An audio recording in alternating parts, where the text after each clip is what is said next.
Hey guys, welcome to my channel. Thanks so much for joining me today. We're going to be chatting about styled shoots. The topic is no more styled shoots. Okay, I am kidding just a little bit with that caption because we are going to be talking about the pros to styled shoots and also the cons and my suggestions on how to plan a styled shoot. So stay tuned and we'll get right into it. And for those of you that are new to my channel, I'm a fine art wedding photographer based in Toronto, Canada. And I do workshops, I do mentor sessions, I have online courses. So I'll make sure to link all of that below so you guys can check it out. Let's get into today's video.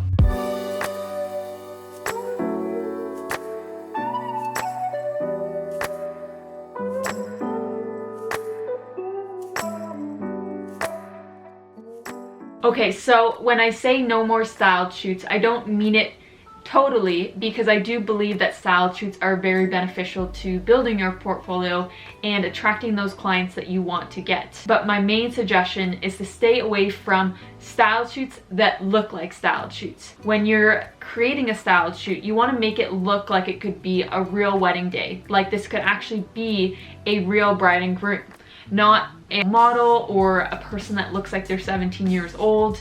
I know that was kind of on trend for a while with choosing really young models. I think everyone has realized now that it's way more beneficial to choose somebody that's in the age range to be getting married, maybe in their late 20s or in their 30s.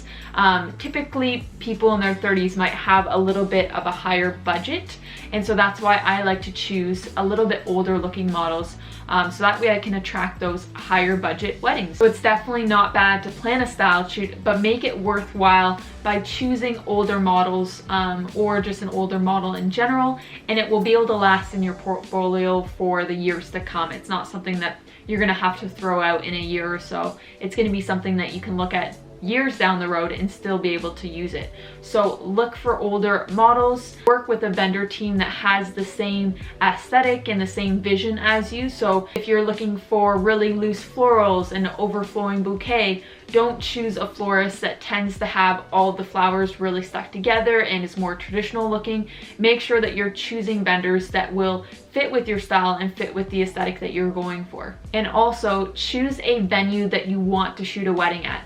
So a lot of people might shoot these styled shoots like I did in the beginning, in a field or next to a barn. I think that was my very first styled shoot, actually, was in a field next to a barn with horses. And although it was beautiful, there was no venue attached to it. I couldn't tag any venue in those photos, and so therefore I didn't book any weddings at a venue that I could have booked at. So my number one thing that I look for is finding a venue first that I want to photograph at, whether that's Graydon Hall Manor or Langdon Hall, or maybe it is a vineyard wedding in Niagara. So choose a venue that you can actually advertise and tag in your Instagram, so that way when brides are searching for that venue, they'll come across your photos and want to hire you. I think that brides find it to be a huge benefit when they see that you've already shot at that venue, because then that shows that you know the layout of the venue, you know the lighting, you know the best spots for pictures, so there will be a little bit more trust when it comes to choosing you,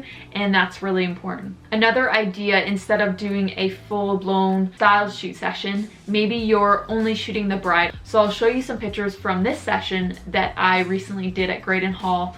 I found a friend who was beautiful, who had that more mature look that I was going for, so a real bride could look at these images and feel like it's a real wedding day and this is a real bride getting married. So you don't always need to have a bride and groom for these style shoots. You can just choose a bride and really get the most out of those bridal shots. That'll give you lots of time to practice and experiment with bridal portraits, which I think is really important to get good at. It's a great idea that if you know the husband works during the day and can't come, at least you know that you have a bride that you could use for those bridal portraits. Okay, the next option, instead of doing a styled shoot, is to do a lifestyle shoot. Lifestyle shoots are great because they require a very minimum amount of work, but they can still boost your portfolio up and give you content to work with. So instead of planning a full-on shoot with a gown and flowers, you're just choosing a beautiful couple that fit your portfolio, that fit your aesthetic, that fit your ideal client that you want to get. So typically I'm choosing somebody that's a little bit more mature. Again, they're in their late 20s or even in their 30s, because those are the clients that I'm trying to attract.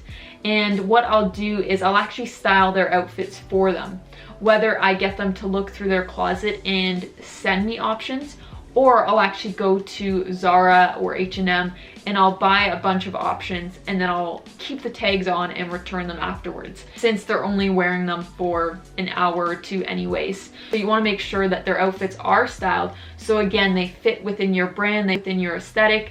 I'm choosing colors that work with my brand, not necessarily what they would want or what looks good with them. This is truly for my portfolio. So again, I'm gonna make sure that the guy isn't wearing bright blue jeans and a red shirt.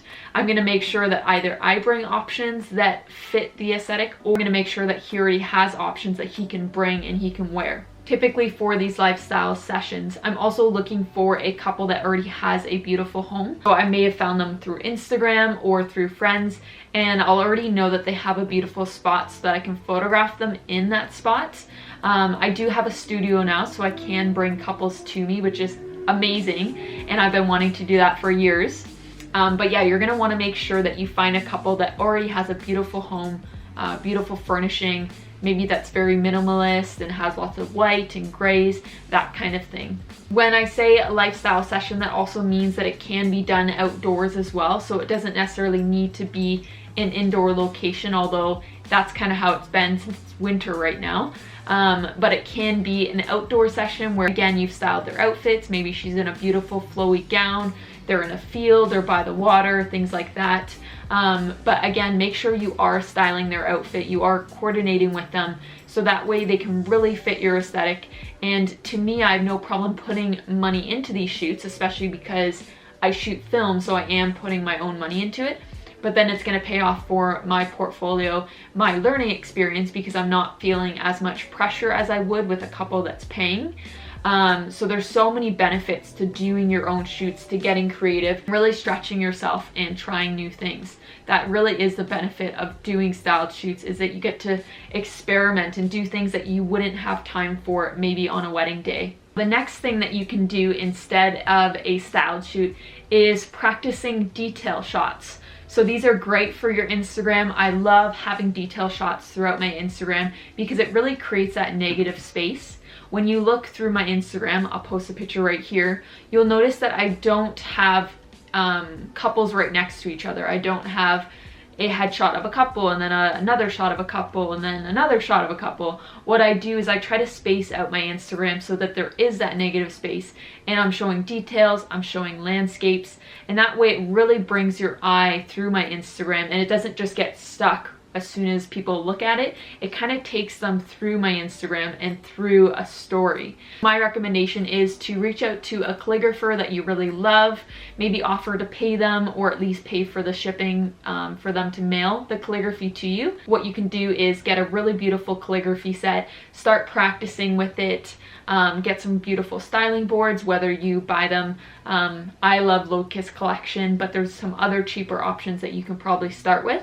And just start playing with the details. Think about what you would want to see on your Instagram, what would look good with your Instagram. Maybe you're doing some close-ups of the ring shots or just close-ups of the word on the calligraphy. Or buy some really nice shoes to photograph.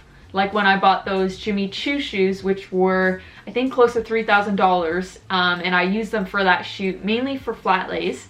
And then I actually returned them the next day and got all my money back. So it's mainly just the embarrassment factor. You know, I wasn't worried about getting my money back or anything like that, but it does take a little bit of your pride when you go in there and then have to return things and kind of lie a little bit and say that your friend didn't like them. But there's nothing wrong with that. I didn't damage the shoes, I didn't do anything bad with them, so I would recommend going out, getting some shoes, photographing them, and then even returning them afterwards. Or what you can also do, message Bella Bell Shoes, who's in the States, and they'll actually mail you some shoes and you can use them for free. Now, I don't know if that's for everyone, that they mail shoes just for free to everyone, but it's definitely worth reaching out and asking. You might just have to pay for the shipping or something like that, but it's totally worth it to have those beautiful shoes on your Instagram, again, so you can attract those brides that have that same style and will naturally want to have you photograph their wedding because they see that you have that similar style. Sometimes when I'm photographing calligraphy, I'll also go out and get my own flowers, whether I go to the grocery store or maybe even message a local florist or someone on my Instagram, but I'll definitely pay for those flowers and use them for my flat lays, again, so I can get that practice in and so I can have some really beautiful details to show on my Instagram. It's not all about beautiful portraits. You want to make sure to show brides that you do know how to capture details, and it will make you faster on the wedding day as well. So when you show up in the morning, you're not trying to get creative, you're not trying to figure out what works. You already have an idea in your mind of what looks good and what you've tried before. So it is helpful having that practice beforehand. Okay, my fourth point is no more workshops. And this is pretty funny since I host my own workshops, but my main point is if you've already been to 3 or 4 or 5 workshops, it's way better to invest that money into yourself, into your business, than to keep attending workshops, especially if it's just for your portfolio. Now, I understand people attend workshops for different reasons. Maybe that person's going to be talking about marketing or business, and then another person, you just really love their style and want to see how they shoot. That's all really good, and those are definitely worth going to. But if you're only going to workshops to build your portfolio content, I think you need to think again, because what you're really doing is shooting with 10 other people, getting all of the same shots, and maybe these people are in your area as well, so brides will see that, and then you're not really benefiting because you're only getting the same shots as everyone else, and you're not getting to really take your time like you would at your own shoot. It is a bit more rushed at workshops. I mean, we do have 10 people and we do have a lot of shots that we want to take. So I personally think it's better, if you've already been to a lot of workshops, to invest the money into planning your own style shoots. Work with a planner, get the vendors on board, pay for a beautiful dress, all of those things, and create your own style shoot that you can take your time on, that you don't have to share and let other people photograph, that you can really get your own unique shots and build your portfolio and have clients notice you. When you plan your own shoots, you can also experiment a lot more because you have that time. So you can already think of different shots that you want to take, maybe different things that you want to try. Maybe you're shooting a different film stock, or you're shooting with a tripod in low light. I invest a lot of money each year into doing my own personal shoots so that I can experiment and try things on my own. Because with film, there's always things that you can be learning, that you can be trying, and it only really happens through experimentation. When I've heard other people talk about film or how they shoot it, it's all great and it's good information and it gives me a starting point. But when I go out and experiment it for myself and I get my scans back, it feels like more of an accomplishment. It feels like I've actually learned, I've actually grown in my skills, and it makes me more confident to shoot it at real weddings, knowing that I've already gotten a very good result from it. So this is a good time to practice, to hone in on your skills. If film is what you're wanting to become really good at, then this is the biggest part about learning film, is really investing into it, setting up beautiful shoots for your portfolio, and getting to try new things. Okay, and lastly, instead of always planning styled shoots and figuring out how to make your portfolio better, make each wedding look like a styled shoot. So the real weddings that you already have booked for this year, make them so good that they could get picked up by any publication, because it truly is like a styled shoot. I know when we're all starting out that we don't have the most beautiful high-end Martha Stewart weddings, and that's totally fine. That's how you start. Even 8 years into this, I feel like I'm just starting to get some really beautiful weddings that I love, and that's totally fine. It takes time to build your portfolio, to build that client trust, and to work with vendors and planners that also recommend you. What I try to do with each wedding is focus on getting 5 images that I haven't taken before. So if I've done a lot of the same image or it just feels repetitive, I'll try to look at inspiration and just try to think of different ways that I can make it different, and those 5 images that just really stand out and that are great for my portfolio. And if you're a little bit newer, maybe it's getting those really beautiful bouquet shots, whether the bouquet is on its own or you have the bride holding it a little bit lower and you're really showing off her dress.